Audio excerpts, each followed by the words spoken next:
Welcome to Wisconsin DNR's Wild Wisconsin Off the Record podcast. Information straight from the source. Welcome back to another episode of Wild Wisconsin Off the Record. I'm your host, DNR's Acting Communications Director, Katie Grant.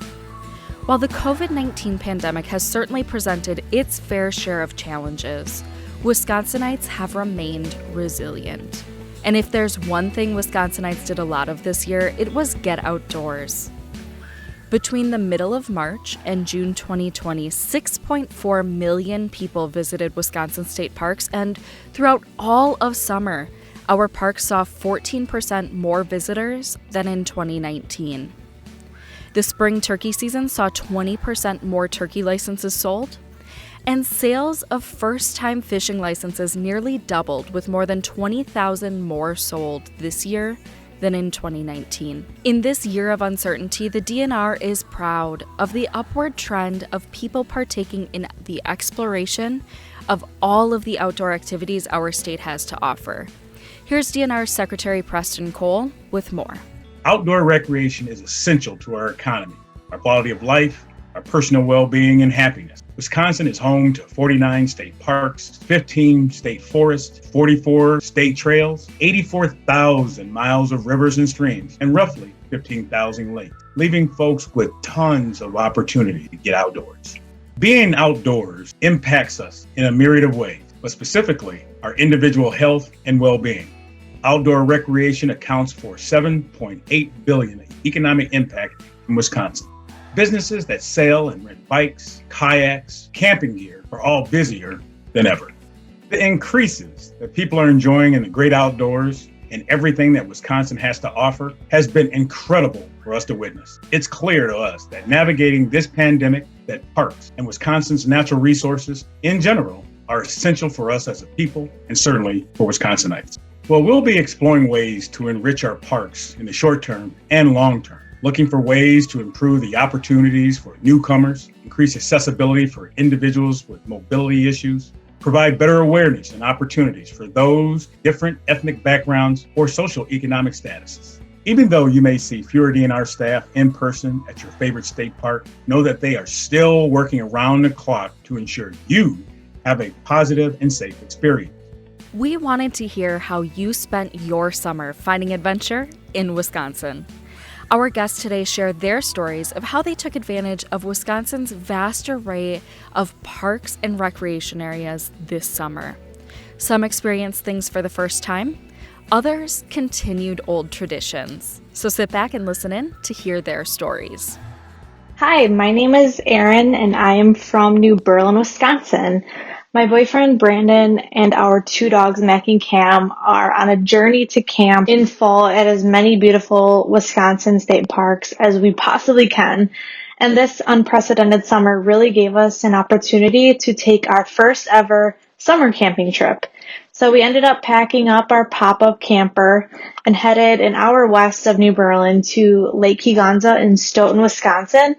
And we had a truly unforgettable 4-day weekend. Well, at Lake Higanza, we honestly explored every single dog-friendly hiking trail. And we even did some geocaching in the woods. And for those of you who have done geocaching before, there are a ton of these in Lake Higanza, so I highly recommend trying it. But after a trip to the lake, we had hours of campfires, we saw a giant osprey nest, and honestly encountered more ticks and mosquitoes than I'd probably like to admit. We ended up making a memory we will never forget and got to cross another state park off our list.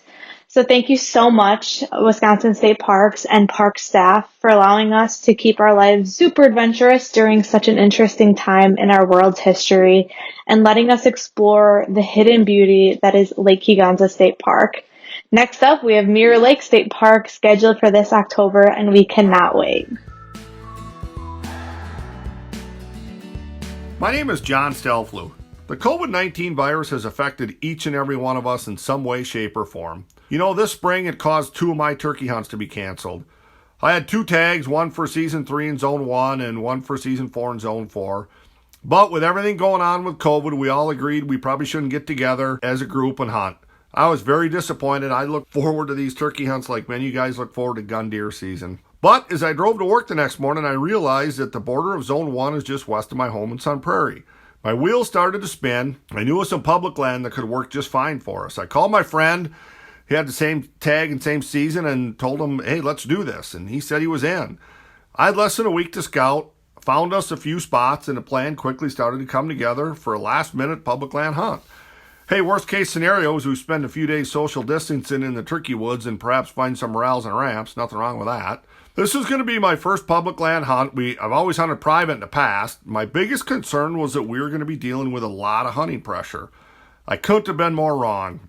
With all the people not working, gyms still being closed, the only thing many people could do for exercise was to walk the public land. We saw and heard a lot of them. After 2.5 days of dodging people, I made the call to head to Governor Dodge State Park.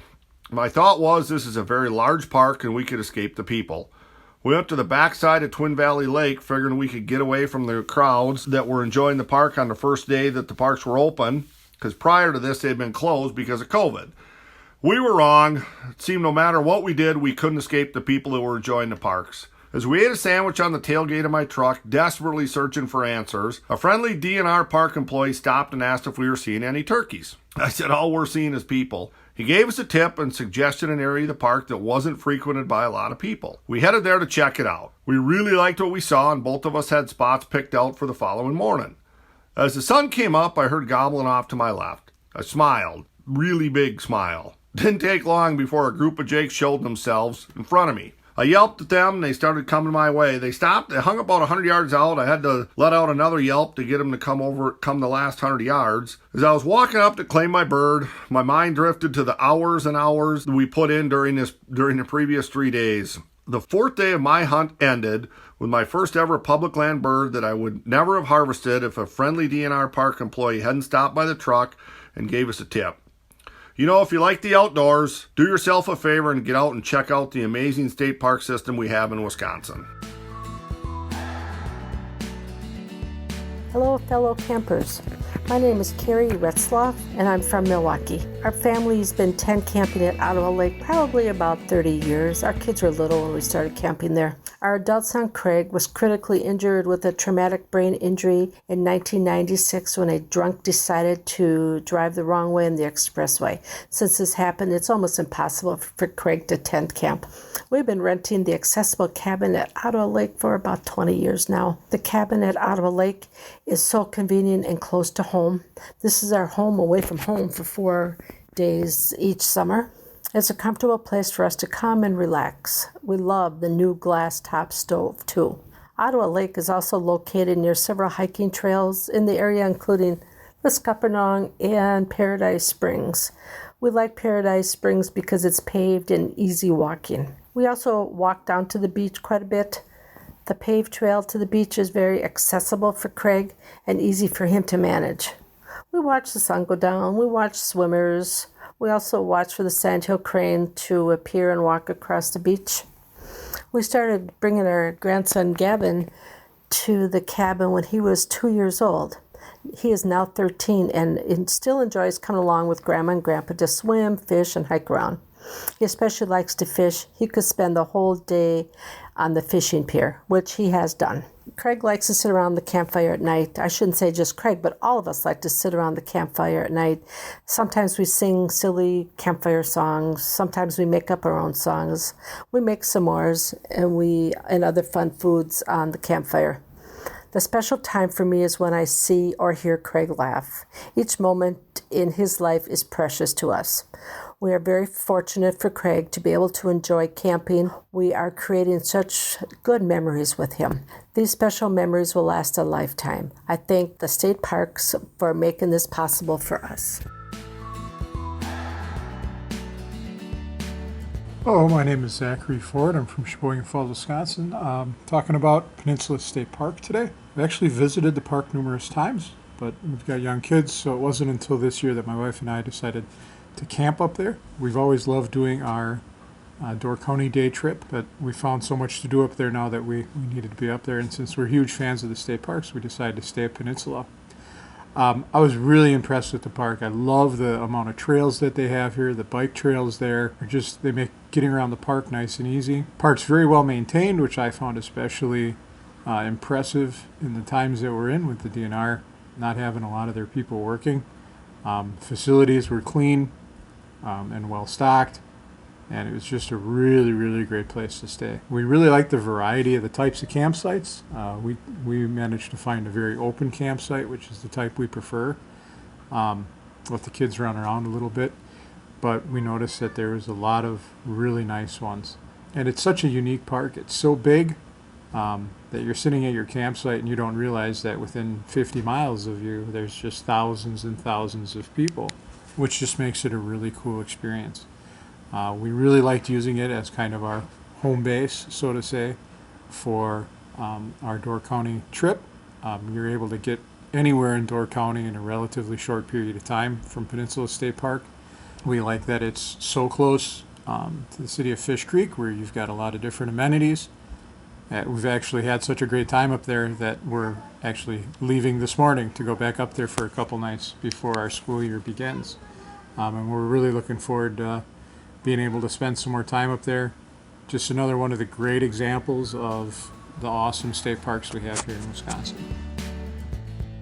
You've been listening to Wild Wisconsin, a podcast brought to you by the Wisconsin DNR. Interested in learning more about how you can go wild in Wisconsin? Send those questions to dnrpodcast@wisconsin.gov. For more great content, be sure to subscribe to Wild Wisconsin wherever you get your podcasts. Leave us a review or tell us who you'd like to hear from on a future episode. Thanks for listening.